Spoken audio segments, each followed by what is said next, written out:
it is tech-led. And with AI intervention which is happening, virtually human control in evolution of technology and the way it is going to emerge.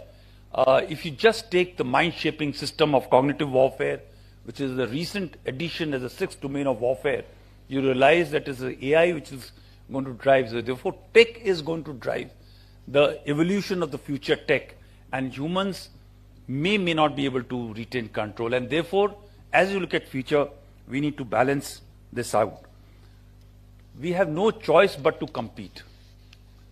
We are quite a couple of decades behind, but with the speed and the pace which the first quarter of the century, of 21st century has shown, the inflection point is gone.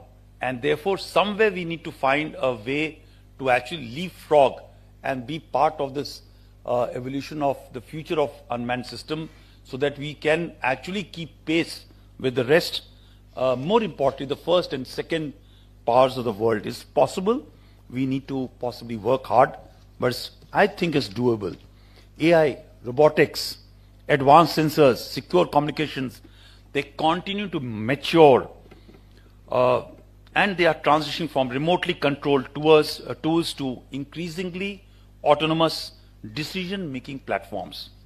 The future of unmanned systems is not only saving myself from doing household chores like dusting, brooming, and maybe cleaning the floors while I can deploy the robotics after my retirement, but it also requires a structural transformation, change and shift for our organizations to actually use the legal frameworks which are required.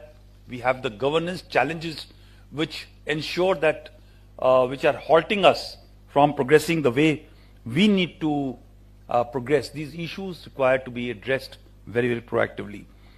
While the responsibility rests on the military, on the industry, I think one element which is missing in our picture is the academia.